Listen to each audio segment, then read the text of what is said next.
Good morning dear students, welcome you all on the platform of Hind Guru academy. जो test series चल रही है उसका ये सेकंड टेस्ट की एनालिसिस करने जा रहे हैं जूलॉजी पेपर की। फर्स्ट क्वेश्चन शुरू होता है इनकरेक्ट, हम लोग को यहाँ देखना है। Select the incorrect statement. Reptiles, birds and mammals respire through lungs, ये सही है। Amphibians like frogs respire through lungs, moist skin and buccopharynx, ये भी सही है। एम्फीबियंस में गिल्स के थ्रू भी होता है, जो इसका टेडपोल लार्वा है वहाँ गिल से भी होगा। थर्ड है most vertebrate exchange oxygen and carbon dioxide bye simple diffusion over their entire body surface.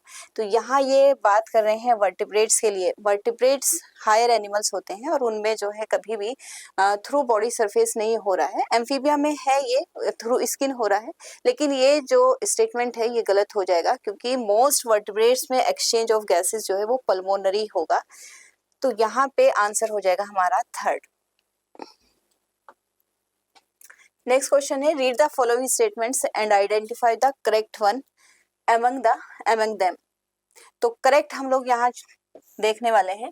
We have a pair of external nostril opening out below the upper lips. तो upper lips के नीचे नहीं है, ये हमारा wrong हो जाता है। सेकंड है during swallowing a thin cartilaginous flap called epiglottis covers glottis to prevent entry of food into larynx. तो ये सही स्टेटमेंट है। Trachea divides at the level of fifth cervical vertebrae. जो ट्रैकिया है वो फिफ्थ सर्वाइकल वर्टिब्री पे दो हिस्सों में डिवाइड होती है, into right and left primary bronchi.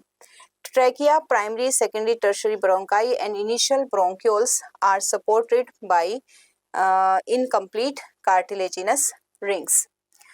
तो हम लोग का यहाँ पे जो रॉन्ग हो जाएगा, हम लोग को यहाँ करेक्ट देखना है। तो करेक्ट हमारा बी हो जाएगा। Swallowing a thin cartilaginous flap called epiglottis. Glottis के ऊपर जो ट्रैकिया है, ट्रैकिया की जो ओपनिंग है उसके ऊपर ये कार्टिलेजिनस फ्लैप है जो कि एपिग्लोटिस कहलाया जाता है। ग्लोटिस को कवर करता है to prevent entry of food into larynx, क्योंकि सिर्फ एयर को ये अलाउ करता है। तो यहाँ पे एक राइट बी हो जाता है हमारा। Trachea divides at the level of fifth cervical vertebrae. जो सर्वाइकल वर्टिब्री है ये हमारी 7 होती है। थोरेसिक वर्टिब्री जो फिफ्थ होती है वहां पे डिवाइड होती है। तो इस तरह से ये हमारा रॉन्ग हो जाता है। ट्रैकिया, प्राइमरी और सेकेंडरी कार्टिलेजिनस रिंग ये फिर से ठीक हो जाता है। तो जो करेक्ट वन है वो हमारा हो गया बी एंड डी। तो थर्ड यहाँ पे आंसर हो जाएगा। Next, select the incorrect statement. Again incorrect देखना है। बेसोफिल सिक्रीट हिस्टामिन, सीरोटोनिन और हिपेरिन। बेसोफिल ही मास्ट सेल्स मैच्योर होकर मास्ट सेल्स बनती है जो कि इन तीनों को सिक्रीट करती है। तो ये सही है। Eosinophil are the least abundant WBC।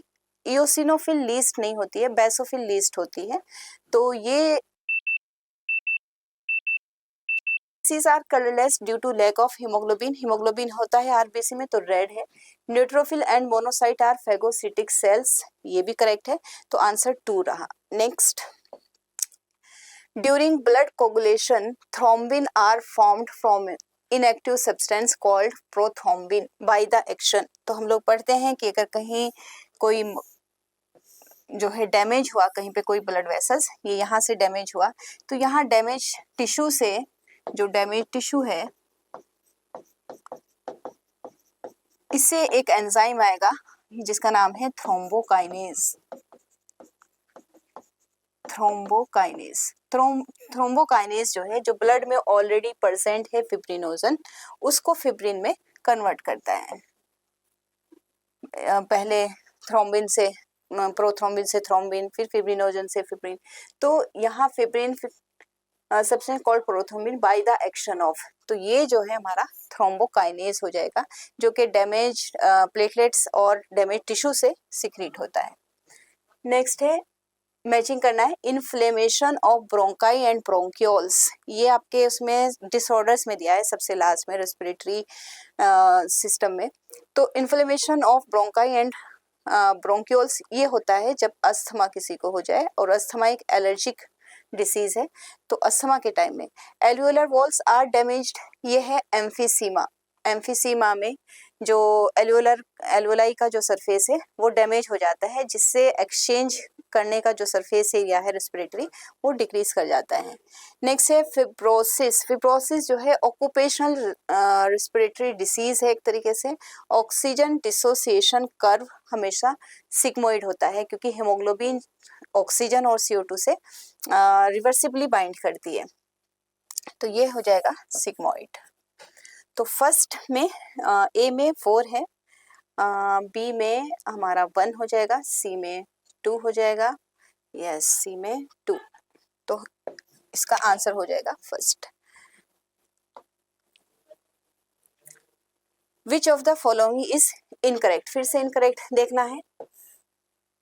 Functional residual capacity ये बराबर होती है रेजिडुअल वॉल्यूम और एक्सपायरेटरी रिजर्व वॉल्यूम, ये सही है हमारा statement. Second, inspiratory capacity, inspiratory reserve volume and tidal volume 500 ml ये होती है, और ये हमारी total lung capacity, vital capacity plus residual volume. Vital capacity okay, ये जो यहाँ पे है ये रॉन्ग हो गया है, इसकी वजह से हमारा 4th आ जाएगा। वाइटल कैपेसिटी जो होती है ये है टाइडल वॉल्यूम, फिर प्लस IRV प्लस ERV। यहाँ ERV ना देके इन्होंने एक्सपायरेटरी कैपेसिटी दे दी है, तो ये 4th रॉन्ग हो जाएगा।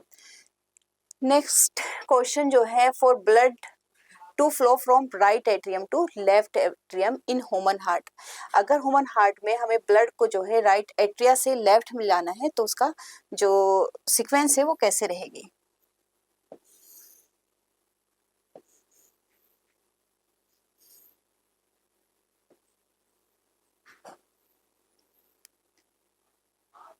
तो यहाँ पूछ है, ये है हमारा राइट एट्रिया और ये है लेफ्ट एट्रिया। हमें राइट एट्रिया से लेफ्ट एट्रिया में ब्लड का सर्कुलेशन करना है, तो कैसे शुरू होगा। पहले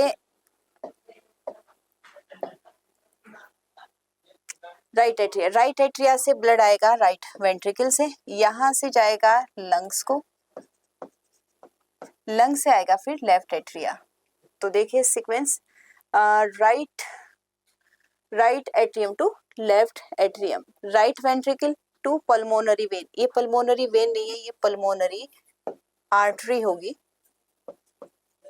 तो ये गलत हो जाएगा। फिर राइट वेंट्रिकल, ये राइट वेंट्रिकल है, फिर पल्मोनरी आर्टरी ये हो जाएगा, देन लंग्स चला गया और फिर यहाँ से ये पल्मोनरी वेन हो जाएगा। तो हमारा आंसर 2 इसमें करेक्ट हो जाएगा। तो राइट एट्रिया से हमें लेफ्ट एट्रिया में ले जाना है, तो राइट एट्रिया से वेंट्रिकल में आएगा, वेंट्रिकल से पल्मोनरी आर्टरी से जाएगा लंग्स को, लंग से पल्मोनरी वेन के थ्रू आएगा लेफ्ट एट्रिया में, इस तरह से राइट से पहुंच जाएगा लेफ्ट, तो आंसर हो जाएगा हमारा 2। A special neural center in the can moderate the cardiac function through automatic nervous system. Fill in the blanks with the correct option. तो जो ऑटोनोमिक नर्वस सिस्टम है या कार्डियोवैस्कुलर सेंटर जो होता है वो ब्रेन के किस पार्ट में है, वो होता है हमेशा मेडुला ओब्लोंगेटा में। तो ये कार्डियोवैस्कुलर सेंटर जो है वो medulla oblongata. Next, inspiration can occur if, inspiration कब होगा, जब pressure with in the lungs is more than the atmosphere. अगर लंग्स में ज्यादा प्रेशर हुआ एटमॉस्फेयर से, तो कभी भी इंस्पायरेशन नहीं होगा, क्योंकि हमेशा जो गैस मूव करती है वो हायर प्रेशर से लो प्रेशर की तरफ करेगी। अब अगर एटमॉस्फेयर में प्रेशर जो है, pressure with in lungs is more, अगर लंग्स में ज्यादा है तो लंग्स से बाहर आएगा, तो एक्सपायरेशन होगा ना कि इंस्पायरेशन। तो ये हमारा रॉन्ग है फर्स्ट वाला। There is negative pressure in lungs with respect to atmospheric pressure, that means कि लंग्स में जो प्रेशर है वो कम है और एटमॉस्फेयर में प्रेशर ज्यादा है, तो यहाँ इंस्पायरेशन हो जाएगा, क्योंकि बाहर पॉजिटिव है, अंदर पल्मोनरी प्रेशर जो है निगेटिव है। Pressure with in lungs is less than atmospheric pressure, ये भी सेम स्टेटमेंट है, तो आंसर हमारा हो जाएगा 4, यानी both 2 and 3 are true. Complete double circulation is seen in amphibia, यहाँ पे मिक्सिंग ऑफ ब्लड है, 3 चैम्बर्ड हार्ट है। रेप्टाइल्स में भी 3 चैम्बर्ड हार्ट होता है एक्सेप्ट क्रोकोडाइल्स, क्रोकोडाइल्स को छोड़ के बाकी सब में 3 जो है मिक्सिंग ऑफ ब्लड हो रही है। तो मैमल्स यहाँ पे है, एग्जैक्ट हमारा आंसर मैमल्स हो जाएगा। मैमल्स में डबल सर्कुलेशन मिलेगा। Sinoatrial node is located on, कहाँ पे प्रेजेंट होती है? ये हमारा नोडल टिश्यू है एक तरीके से। तो हमारा हार्ट जो है 4 चैम्बर्ड हार्ट है, और इस तरह से जो ये राइट एट्रिया होता है, इस राइट एट्रिया के अपर राइट कॉर्नर में यहाँ पे होता है SAN, और इधर लेफ्ट कॉर्नर पे होगा AVN। तो हमारा आंसर हो जाएगा right upper corner of right atrium, यानी यहाँ 2 है। Emphysema is a chronic disorder in which walls of alveoli are damaged as a result. किस वजह से जो है हमारी एल्वोलाई की जो वॉल है वो डैमेज हो जाती है? तो इंस्पायरेटरी रिजर्व वॉल्यूम इंक्रीज कर जाएगी, रेस्पिरेटरी सरफेस एरिया इंक्रीज कर जाएगा, रेस्पिरेटरी सरफेस एरिया डिक्रीज कर जाएगा। ये एल्वोलाई है, अगर मान लिया इसमें से इतना पार्ट खराब हो गया है तो ये जो एरिया होगा हमारा एक्सचेंज का वो कम हो जाएगा। तो आंसर 3 हो जाएगा, रेस्पिरेटरी सरफेस एरिया डिक्रीज कर जाएगा। नेक्स्ट है which of the following is true with respect to RBC। RBC के लिए इनमें से कौन सी चीजें सही है? They do not carry CO2 at all, ऐसा नहीं है। 20 से 25% जो CO2 है वो बाइंड करती है हीमोग्लोबिन से, और हीमोग्लोबिन RBC के साथ है, तो ये रॉन्ग हो जाएगा हमारा फर्स्ट। दे कैरी इतना ऑक्सीजन, नो, आपकी बुक में है 97% ऑक्सीजन को कैरी करता है हीमोग्लोबिन यानी RBC। They carry both CO2 and oxygen, ये सही हो जाएगा। तो 163 का 3 है। RBC जो है दोनों को कैरी करती है, CO2 को भी और ऑक्सीजन को भी। ऑक्सीजन 97% होती है, CO2 20 से 25% होती है। इस क्वेश्चन में फिर से इनकरेक्ट हमें सिलेक्ट करना है। Partial pressure O2 and CO2 of alveolar air is 104 and इतना इतना रिस्पेक्टिवली, तो राइट है। ऑक्सीजन और CO2 of inhaled air is 159 और इतना इन रिस्पेक्टिवली, ये भी राइट है। PO2 and PCO2 of deoxygenated blood is 45 mmHg and is respectively deoxygenated blood. PO2 and PCO2 of deoxygenated blood, deoxygenated blood में हमारे पास ऑक्सीजन 45 mmHg और CO2 40 mmHg। अब ये देखिए PO2 and PCO2 excelled air is इतना इतना and 32 mmHg respectively. तो यहाँ इस वाले को देखें तो हमारा PO2 and PCO2 deoxygenated blood is, deoxygenated blood हमारा कैसे होगा? यहाँ हम लोग पढ़ते हैं लंग्स, या मैं ऐसे बनाऊं, ये लंग्स हुआ, यहाँ से जो ब्लड है ये यहाँ से आएगा,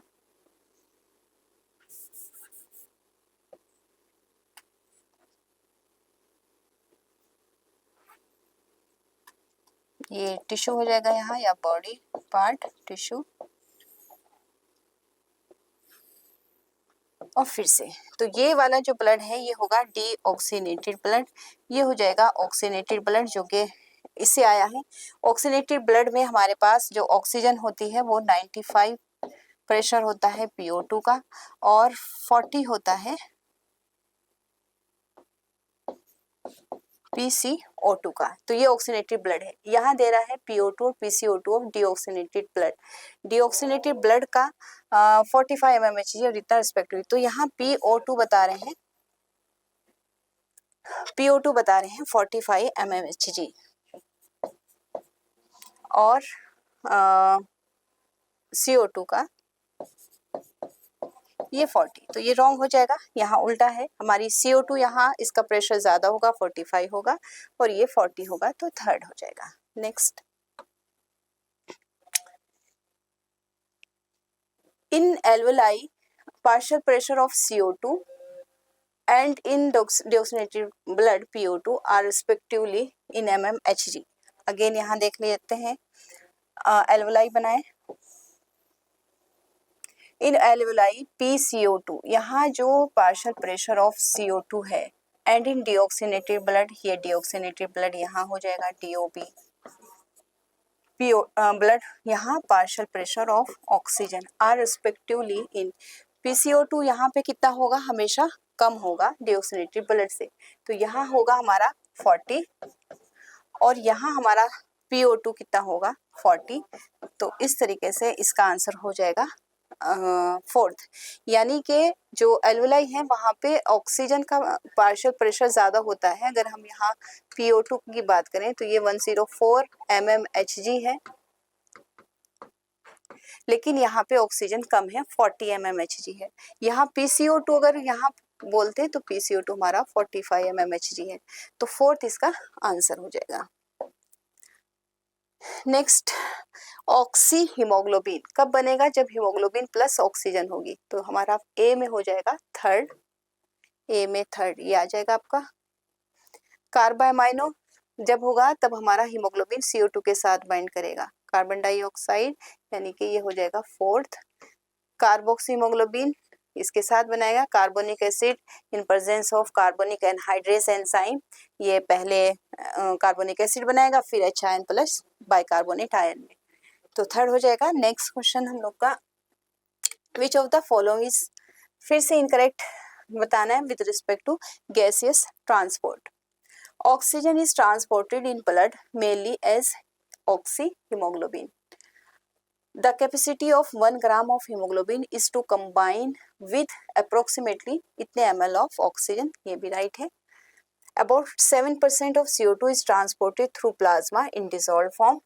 Every 100 ml of blood can deliver, ये 15 ml है, एक्चुअल में 5 ml होता है, तो ये हमारा रॉन्ग हो जाएगा फोर्थ वाला। हर 100 ml ऑफ ब्लड जो है वो सिर्फ 5 ml ऑफ ऑक्सीजन डिलीवर करता है टिश्यू को। Next, there is no mixing of oxygenated and deoxygenated blood in the human heart. Human heart क्योंकि complete डबल सर्कुलेशन दिखता है, तो यहाँ किसी भी तरह की कोई मिक्सिंग नहीं है, तो ये राइट है हमारा। Walls are present in the heart which allows the movement of blood in one direction only, ये भी ट्रू है, ये भी सही है, बट ये करेक्ट एक्सप्लेनेशन नहीं होगा, तो 2 में हो जाएगा, क्योंकि वॉल जो है जो हार्ट में प्रेजेंट होती है वो बैक फ्लो को रोकती है, बैक फ्लो ऑफ ब्लड को रोकती है, तो इस तरीके से both A and R true but R is not the correct explanation of assertion.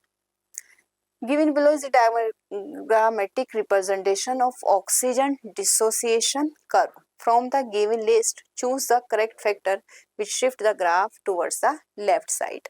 तो कब ये हमारा जो ग्राफ होता है हमेशा सिग्मोइड होता है, क्योंकि हीमोग्लोबिन रिवर्सिबली बाइंड करता है ऑक्सीजन से और CO2 से, तो ये कब इधर जाएगा, राइट साइड में जाएगा, और कब लेफ्ट साइड में शिफ्ट होगा, यहाँ पूछा गया है मेनली ऑक्सीजन लेफ्ट साइड में पूछा है। Given choose the correct which shift the graph towards left side, left side में पूछा है, तो लेफ्ट साइड का मतलब है कि ये ऐसे आएगा ग्राफ। जब इधर लेफ्ट की साइड आता है तो हम याद रखते हैं कि लेफ्ट साइड मतलब लंग्स की साइड है, और राइट मतलब टिश्यू की बात कर रहे हैं। तो अब देख लीजिए जो लंग्स में क्या किस तरह की कंडीशंस रहती है। यहाँ पे लंग्स में हाई PCO2 तो कभी नहीं होता, तो ये नहीं होगा। हाई टेम्परेचर नहीं होगा, तो क्या होगा, लो टेम्परेचर होगा। हाई प्रेशर ऑफ ऑक्सीजन होगा, और लेसर H कंसंट्रेशन, क्योंकि एसिडिक हमारी CO2 गैस होती है, तो यहाँ हमारे पास H कंसंट्रेशन भी कम होगी। तो इस तरह से हमारा CDE करेक्ट हो जाएगा। करेक्ट पूछा है, यस ये करेक्ट पूछा है, तो हमारा आंसर हो जाएगा CD और E। इसके हिसाब से जो लेफ्ट शिफ्ट कब होगा, अगर ये हम राइट शिफ्ट कहेंगे तो राइट शिफ्ट कब होगा, जब हाई प्रेशर ऑफ CO2 का होगा, जब हाई टेम्परेचर होगा, ज़्यादा मतलब pH एसिडिक होगी। Next, chemosensitive area is situated adjacent to the rhythm center and is highly sensitive, तो ये तो बिल्कुल डायरेक्ट क्वेश्चन है आपकी बुक से। ऑक्सीजन सिग्निफिकेंट नहीं होती रेस्पिरेशन के लिए, ये होता है वह CO2 और H आयन, तो इसी के लिए जो है हाईली सेंसिटिव होता है, और रिथम सेंटर के साथ ही कीमोसेंसिटिव एरिया भी है। Oxygen gets bounded to hemoglobin in the lung surface and get dissociated at the tissue level. तो हमेशा ये सही है कि ऑक्सीजन हीमोग्लोबिन में के साथ बाइंड करती है. 97% हीमोग्लोबिन बाइंड कर जाता है ऑक्सीजन के साथ. ओनली 3% ऑक्सीजन ही प्लाज्मा में डिसॉल्व होके चलता है. तो ये राइट है. नेक्स्ट है CO2 trapped as bicarbonate at the tissue level and transported to the alveoli is released out as CO2. ये भी करेक्ट है, बट दोनों एक दूसरे का करेक्ट एक्सप्लेनेशन नहीं है. तो राइट ये भी है, राइट ये भी है, बट करेक्ट एक्सप्लेनेशन नहीं होगा. तो 2 हो जाएगा.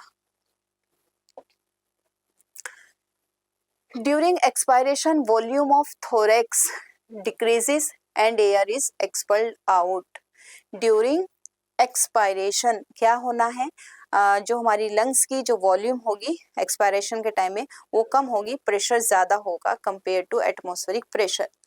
तो during expiration volume of thorax decrease. अगर थोरेक्स की वॉल्यूम डिक्रीज होगी तो लंग्स की भी डिक्रीज हो जाएगी. And air is expelled out. Right है. This happen due to contraction of external intercostal muscles. Expiration जो होती है वो एक पैसिव प्रोसेस होती है, वहाँ पे कोई मसल्स का कॉन्ट्रैक्शन नहीं होता. तो मसल्स का कॉन्ट्रैक्शन होता है ड्यूरिंग इंस्पायरेशन. तो ये हमारा रॉन्ग हो जाएगा क्योंकि लिख रहे हैं they happen due to contraction. तो कॉन्ट्रैक्शन नहीं है, है ना, ये रॉन्ग है हमारा. तो फर्स्ट ट्रू है एंड सेकेंड इज फॉल्स. तो ये हमारा 2 इसका आंसर हो जाएगा. Next, inspiration occur due to muscles relaxation. Inspiration occur, देखो फिर से अगेन चीज ऐसे आ गई है. Inspiration occur due to relaxation. No, ये होता है कॉन्ट्रैक्शन पे होगा. अब कॉन्ट्रैक्शन होगा तो ये एक एक्टिव प्रोसेस होगी. तो हमारा फर्स्ट जो है वो रॉन्ग है. Inspiration occur due to muscles contraction, ना के relaxation.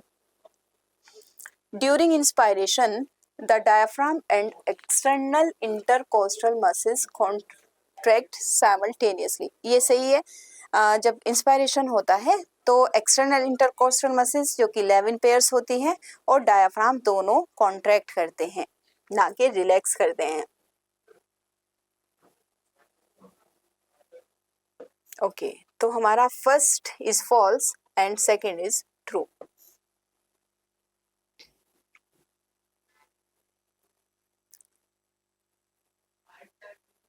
The amount of CO2 that can diffuse into alveoli. The amount of CO2 that can diffuse into alveoli has higher pressure in blood than oxygen. देख लीजिए ऐसे करके, easy है. ये alveoli है और ये ब्लड है.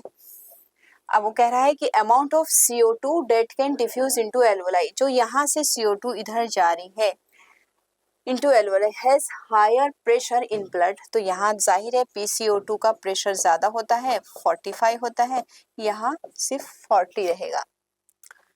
Solubility of CO2 is 20 to 25 times higher than of oxygen. Solubility CO2 की 20 से 25 गुना ज़्यादा होती है ऑक्सीजन से. ये भी आपकी डायरेक्ट NCERT की लाइन है. तो इस तरह से दोनों ही बातें हमारी ठीक है, ये भी ठीक है और ये भी ठीक है. तो बोथ आर ट्रू. ये हो जाएगा आपका फोर्थ. ये मैच करना है. पोन्स वेरोलाई यानी मेडुला ओब्लोंगेटा है और पोन्स में रहते हैं रिदम सेंटर. तो pons varolii medulla oblongata. Medulla oblongata में रिदम सेंटर होता है. पोन्स वेरोलाई में न्यूमेटैक्सिक सेंटर होता है. Aortic bodies and carotid bodies ये कीमो रिसेप्टर्स होते हैं, प्रेजेंट होते हैं, जो कि सेंस करते हैं CO2 प्लस HIN. अगर ये इंक्रीज कर जाए तो इसको सेंस करते हैं कीमोसेंसिटिव एरिया की तरह. तो यहाँ हमारा हो जाएगा A में 2 है, A में 2 है, B में 1 है, C में 3rd है. तो 3rd हो जाएगा हमारा यहाँ इसका answer. Next question. Match the following list 1 से list 2. Tissue oxygenated blood, alveoli और एटमॉस्फेरिक एयर. पूरी टेबल दी है आपकी उसमें 159 जो है वो एटमॉस्फेरिक एयर की बात कर रहा है। एल्वोलाई में कितना होगा, ये होता है 104। ऑक्सीनेटेड ब्लड में कितना होगा 95 और टिश्यू में ऑक्सीजन बहुत ही कम रह जाती है, वो है 40। तो मैच कर लेते हैं, ए में हमारा 4 होगा, ए में 4 है, बी में हमने लिखा है थर्ड, ए में 4 बी में थर्ड, तो 4 इसका आंसर हो जाएगा। Next, identify the wrong statement leucocytes के बारे में। They are colourless due to lack of haemoglobin, haemoglobin नहीं होता इसलिए ल्यूकोसाइट व्हाइट कलर की होती हैं। दे आर नॉन न्यूक्लिएटेड, ये तो गलत है, हमारी आरबीसी नॉन न्यूक्लिएटेड होती है, यहाँ तो हम भर भर के देखते हैं, जैसे न्यूट्रोफिल में मल्टी न्यूक्लिएटेड होता है, हमें बताना क्या है, रॉन्ग स्टेटमेंट बताना है। तो दे आर नॉन न्यूक्लिएटेड ये नहीं हो सकता। Lymphocyte and monocyte R A granulocyte, ये करेक्ट है, क्योंकि हम डब्ल्यूबीसी को दो तरह से डिवाइड करते हैं, ग्रेन्युलोसाइट, ए ग्रेन्युलोसाइट। जो ग्रेन्युलोसाइट होती हैं वो हमारी बेसोफिल, इओसिनोफिल और न्यूट्रोफिल होती हैं। ए ग्रेन्युलोसाइट ये दो होती हैं। Neutrophil, basophil and eosinophil are different types of granulocytes. तो आंसर जो रॉन्ग है वो 2 हो जाएगा। Which of the following is an incorrect statement? तो हम लोग यहाँ फिर से इनकरेक्ट हम लोग को बताना है कौन सा इनमें से रॉन्ग है, चारों में से। Water retention in plasma is brought about mainly by serum albumins. तो हम लोगों ने पढ़ा है कि जो मेजर प्रोटीन होते हैं प्लाज्मा में वो एल्बुमिन है, फिब्रिनोजन है और ग्लोबिन है, जिसमें एल्बुमिन ऑस्मोटिक बैलेंस बना के रखता है। Leucocytes are nucleated and their number average 6000 to 8000 per mm cube of blood, ये भी राइट है। lymphocyte play a significant role in transport of respiratory gases, RBC, ये भी राइट है। तो हमारी कभी भी लिम्फोसाइट का काम होता है इम्यून सिस्टम में, है ना, बी लिम्फोसाइट और टी लिम्फोसाइट। लिम्फोसाइट जो है कभी भी ट्रांसपोर्ट ऑफ रेस्पिरेटरी गैसेस में हिस्सा नहीं लेती है, तो ये हमारा आंसर जो रॉन्ग है यहाँ पे ये हो जाएगा थर्ड, 178 में थर्ड हो जाएगा। Next, which of the following blood vessels has maximum amount of urea. तो मैंने बताया था आप लोग को कि जो लीवर होता है, लीवर में हमारे पास चलती है यूरिया साइकिल, यूरिया साइकिल या फिर इसी को और क्या कह देते हैं, ऑर्निथीन साइकिल, ऑर्निथीन साइकिल, जहाँ पे जो भी नाइट्रोजनस वेस्ट है यानी ammonia, 2 molecule of ammonia plus 1 molecule of CO2 मिलके इन प्रेजेंस ऑफ 3 ATP ये कन्वर्ट करता है इसको यूरिया। तो अब लीवर में यूरिया बना है तो लीवर से जो वेन जाएगी, जो वेन होगी उसको हिपैटिक वेन कहेंगे, और इसी वेन में सबसे ज्यादा अमाउंट ऑफ यूरिया का होने वाला है, क्योंकि लीवर एक तरीके से फैक्ट्री हो गया, एक तरीके से वहीं पे हमारा नाइट्रोजन वेस्ट को कन्वर्ट किया जा रहा है यूरिया में। तो जो ब्लड लीवर से हार्ट को जा रहा है बाय हिपैटिक वेन, वहां पे मैक्सिमम अमाउंट ऑफ यूरिया रहेगी। विच of the following blood vessels has the maximum amount of urea. और फिर ब्लड इसको जब पंप करेगा तो कुछ ब्लड जाएगा रीनल आर्टरी के थ्रू रीनल्स में, तो हमारी जो किडनी होती है वो उसको फिल्टर करेगी। अब जो वेन वहां से वापस ब्लड लेके आएगी यानी कि रीनल वेन, वहां पे लीस्ट अमाउंट होगी। तो जहां ये हाईएस्ट है, लीस्ट अमाउंट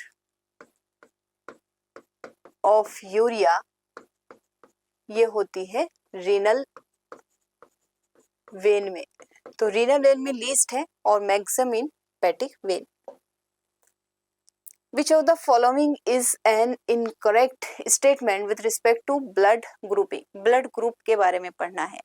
तो ब्लड ग्रुपिंग के लिए हम लोग पढ़ते हैं कि 2 एंटीजन होते हैं, एक ए और एक बी, दोनों ही आरबीसी के सरफेस पे होते हैं। तो देख लेते हैं, patient with blood group A can donate blood to person with blood group A और ए बी। एक पेशेंट जिसका ब्लड ग्रुप ए है वो या तो ए को दे सकता है, और ए बी तो हमेशा एक्सेप्टर होता ही है तो वो ए बी को भी दे सकता है, तो ये हमारा करेक्ट हो जाएगा। Patient with blood group A B has no antigen, इसके पास antigen on RBC and anti A and anti B antibodies in plasma. तो ये देखिए, इसको सोचिए क्या है। If the RBC of a patient agglutinate with antiserum B but not with antiserum A, the blood group of the person is B. Individual with blood group O are universal donor, ये भी सही है। तो यहाँ patient with blood group A B has no antigen, ऐसा नहीं है। इनके पास आरबीसी जो है ये बाइकनकेव ही बना देते हैं क्योंकि बाइकनकेव होती है। यहाँ पे दोनों एंटीजन है, ए भी एंटीजन है और बी भी एंटीजन है इस ब्लड वेसल्स में। जैसे एंटीजन है वैसे ही इनका ब्लड ग्रुप है, ए बी होगा।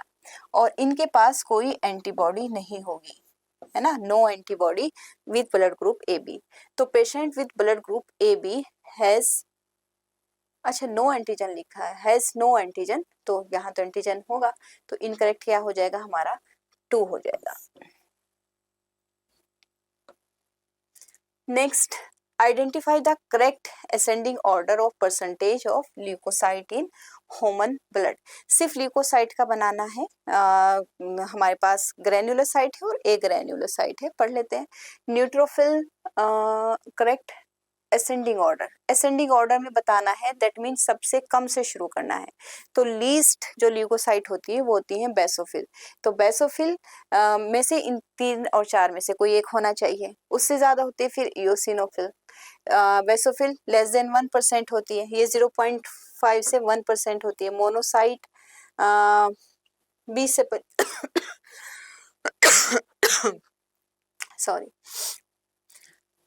Identify the correct ascending order, ascending order में हमें बताना है, तो हम लोग इस पे लगा देंगे बेसोफिल, इओसिनोफिल, फिर मोनोसाइट 6 to 8% होती है, ये 6 to 8% है, ये 20 से 25% है, ये हमारी जो है 0.5 to 1% है, 1% है, और ये लीस्ट है। तो हमें असेंडिंग ऑर्डर में बताना है। अगर डिसेंडिंग में बता दे तो सबसे शुरुआत करते हैं हम लोग न्यूट्रोफिल से। न्यूट्रोफिल 60 से 65 है, फिर लिम्फोसाइट है 20 से 25%, फिर मोनोसाइट, तो ये वाला हो जाता है। Next, open circulatory system is present in, open circulatory system कहाँ पे प्रेजेंट है? तो ओपन सर्कुलेटरी सिस्टम हमारे पास आर्थ्रोपोड में होता है और मोलस्का में होता है। मोलस्का में एक्सेप्ट होता है, एक्सेप्ट सिफेलोपोड्स, लेकिन यहाँ नहीं दिया है इतना डिटेल, तो हम फिर भी हमारा आंसर ये हो जाएगा। तो एक छोटा सा ग्रुप, मतलब सिफेलोपोड्स में नहीं है, उसमें क्लोज है, बाकी पूरा आर्थ्रोपोड और मोलस्का में ओपन सर्कुलेटरी सिस्टम है। नेक्स्ट है, cardiac output is the volume of blood pumped by ventricles in 1 minute. जब पंप करता है तो एक पंप में जो होगा 70 ml बाहर पंप आउट होता है, वो स्ट्रोक वॉल्यूम है, लेकिन यहाँ लिखा है 1 मिनट में। तो अगर 1 मिनट में हम देख रहे हैं कितना पंप आउट कर रहा है, वो हमारा कार्डियक आउटपुट है, तो ये राइट है हमारा। It is calculated by multiplying the heart rate by the stroke volume, तो ये राइट हो जाएगा। कार्डियक आउटपुट जो है हमारा, इसका फॉर्मूला यही है, स्ट्रोक वॉल्यूम जो कि 70 ml होती है और हमारा हार्ट रेट होता है। तो both are, it is calculated by multiplying the heart rate and the stroke volume, तो दोनों ठीक हो जाएंगे, ये हो जाएगा हमारा 4th answer is 4। Next question है, heart attack, cardiac arrest, heart failure और एंजाइना पेक्टोरिस। तो हार्ट अटैक होता है सडन मसल डैमेज हो जाना, और कार्डियक अरेस्ट सडन स्टॉप होना हार्ट का। एंजाइना जब ऑक्सीजन की कमी होती है, सीवियर पेन होता है चेस्ट में। और हार्ट फेल्योर जो उसकी ड्यूटी है, यानी to pump out the blood, अगर वो इफेक्टिवली नहीं कर पा रहा है तो वो हार्ट फेल्योर होगा। तो इस तरह से हार्ट अटैक ये हो जाएगा सडनली, हार्ट मसल से सडनली डैमेज, और कार्डियक अरेस्ट हो जाएगा heart stop beating, heart failure हो जाएगा heart is not pumping blood, angina हो जाएगा एक्यूट। तो ए में हमारा 2 है, ए में 2, ये हो जाएगा हमारा करेक्ट आंसर। नेक्स्ट है, फिर से मैच करना है, कार्डियक आउटपुट कितना होता है, क्योंकि हमें 1 मिनट में देखना है, तो 1 मिनट में हम लोग stroke volume plus heart rate को मल्टीप्लाई करेंगे तो 5040 आता है। यहाँ 5 लीटर लिखा है, तो कार्डियक आउटपुट रहेगा 5 लीटर।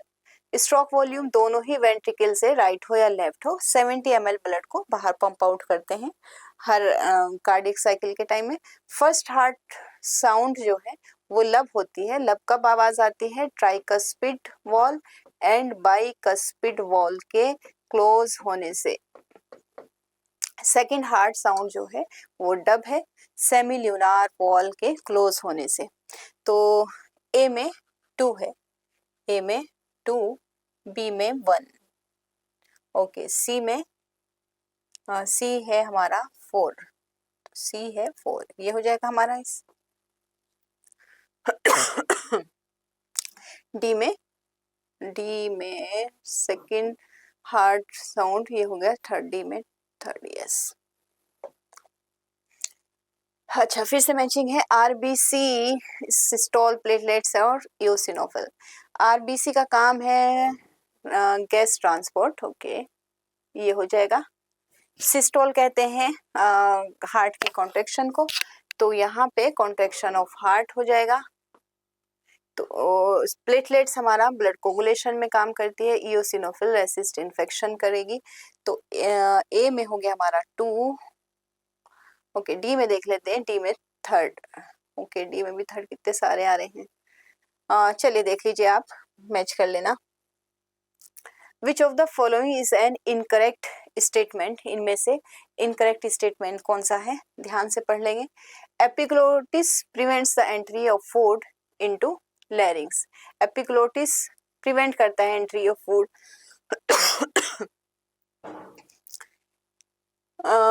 ये राइट है, हमें बताना है इनकरेक्ट। नेक्स्ट है air passes from nasal chamber to pharynx through internal nares, from nasal chamber to pharynx through internal nares, ठीक है। Nares, okay. The cilia present in the lining of trachea push mucus out, vocal cords are present in pharynx, okay. ये pharynx नहीं होता, ये कहाँ होता है? लैरिंग्स होता है, तो ये हमारा रॉन्ग हो जाएगा। Vocal cords are present in larynx, और लैरिंग्स कहाँ पे है? Anterior end of the trachea. Which combination of muscles contraction cause inspiration? कौन सी मसल जो है, okay, which combination of muscles, एक तो डायफ्राम होता है, एक एक्सटर्नल इंटरकोस्टल मसल्स होती है, तो ये हो जाएगा हमारा external intercostal muscles and diaphragm. Wrong match करना है, कौन सा इनमें से रॉन्ग है? 3 सही होंगे। Intercostal muscles participate in both inspiration और expiration. Pharynx common passage for food and air, सही है। Spirometer helps in measuring residual volume during clinical assessment of lung function, volume of air inspired और expired during a normal perspiration. तो हमारा ये भी right है, ये भी राइट है, फर्स्ट वाला भी राइट है और थर्ड वाला भी राइट है। स्पायरोमीटर जो होता है वो सिर्फ उस एयर को मेजर कर सकता है जो हम बाहर फूंक सकते हैं, है ना। यहाँ पे बात हो रही रेजिडुअल वॉल्यूम, और रेजिडुअल वॉल्यूम को आप कितना भी फोर्सिबली कोशिश करें बाहर निकालने की, नहीं रिमूव कर सकते, तो ये रॉन्ग हो जाएगा।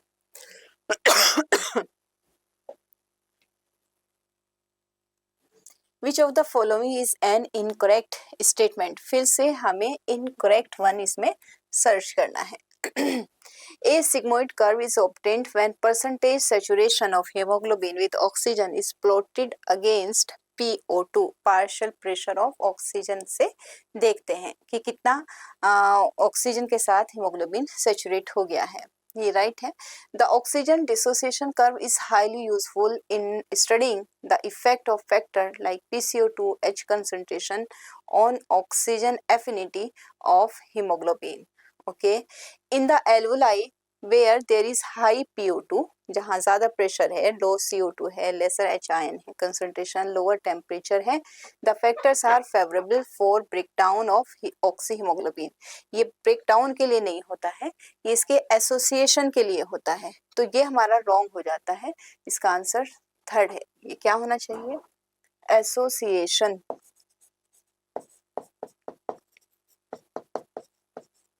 एसोसिएशन होना चाहिए। नेक्स्ट है, how much oxygen approximately is carried from lungs to tissue via blood in bound form with haemoglobin. How much oxygen approximately, तो बहुत ही इजी है, डायरेक्ट क्वेश्चन है।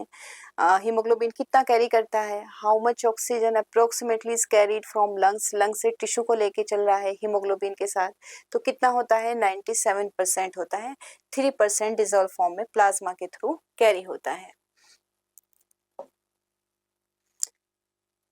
स्टेटमेंट का क्वेश्चन है, air pressure and partial pressure of oxygen falls with the rise in altitude. जैसे जैसे हम ऊंचाई पे जाएंगे वैसे वैसे प्रेशर जो है वो कम होता जाता है। Symptoms of emphysema dulls when a person living on plain ascend and stage on mountain, ये राइट है। एम्फीसीमा जो है वो स्मोकिंग, सिगरेट स्मोकिंग से होता है और रेस्पिरेटरी जो सरफेस एरिया है उसके डैमेज होने से, उसके डिक्रीज होने से होता है। तो हमारा फर्स्ट जो है वो ट्रू हो जाएगा, सेकंड वन इज फॉल्स, 2 हो जाएगा आंसर।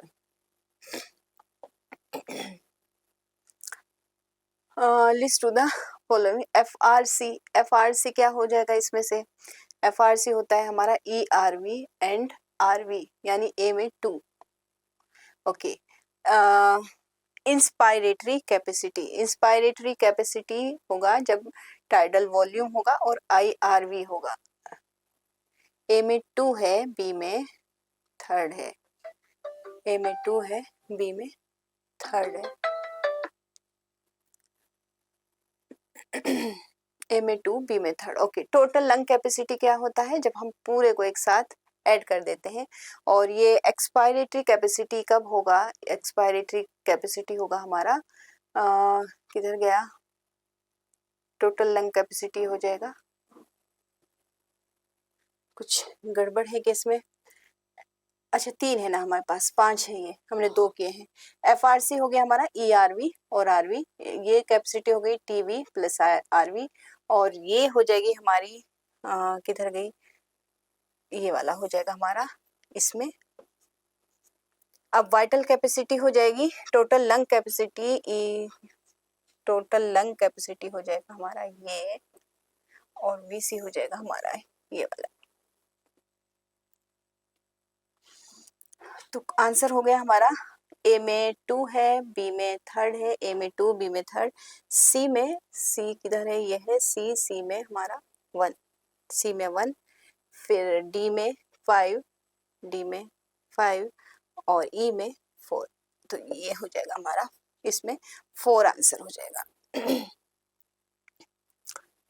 लिस्ट 1 और लिस्ट 2, लैरिंग्स, ट्रैकिया, एल्वोलाई और एपिग्लोटिस, लिडोफेरिंग्स, लिडोफेरिंग्स, लैरिंग्स क्या है, एपिग्लोटिस, ट्रैकिया, लैरिंग्स वॉइस बॉक्स हो गया, ट्रैकिया हमारा विंड पाइप हो गया है, एल्वोलाई एयर सैक हो गया है। तो देख लेते हैं, ए में हमारा क्या होगा, 3rd होगा, ए में 3rd है, बी में होगा हमारे पास 4, ए में 3rd, बी में 4, सी में एल्वोलाई, सी में होगा हमारा 2, सी में 2, तो ये हो जाएगा, डी में 1, 194। नेक्स्ट, ए ग्रेन्युलोसाइट, यानी कि ये फिर से हमारी आ गई है ल्यूकोसाइट, ग्रेनुलोसाइट और ये होती है एक ग्रेनुलोसाइट, इसमें 2 ही हमारे पास, एक फेगोसिटिक होती है, एक हमारे पास lymphocyte, monocyte, lymphocyte and monocyte, ये वाली हो जाएगी। तो एक ग्रेनुलोसाइट में हमारा लिम्फोसाइट 20 से 25%, monocyte 6 to 8%, monocyte phagocytic cells होती हैं। Mitral valve is present between, mitral valve मतलब ये पूछ रहे हैं बाइकस्पिड वॉल, यानी जो लेफ्ट साइड में होती है, ट्राइकस्पिड वॉल राइट साइड में है। तो mitral valve is present between left auricle and left ventricle, ये हो जाएगा। The closure of tricuspid and bicuspid valve occurs due to, क्यों हमारा ट्राइकस्पिड बाइकस्पिड वॉल क्लोज होता है, जैसे जैसे प्रेशर बढ़ता है, यानी कि जो लब की आवाज देता है इसकी बात कर रहा है। तो attempted black flow blood from aorta and pulmonary artery into the ventricles, flow of blood from atria to ventricles. तो ट्राइकस्पिड और बाइकस्पिड वॉल इसलिए बंद होती है ताकि flow of blood from atria to ventricles क्या कर सके हम लोग, closure of tricuspid bicuspid valve occurs due to flow of blood from atria to ventricles, flow of blood from right and left ventricle into pulmonary artery respectively, attempted backflow of blood from ventricle into atria during ventricular systole. इसको रोकने के लिए करते हैं क्योंकि wall का जहां भी होता है वो सिर्फ यूनिडायरेक्शनल मोमेंट को ही अलाउ करती है। तो ट्राइकस्पिड और बाइकस्पिड वॉल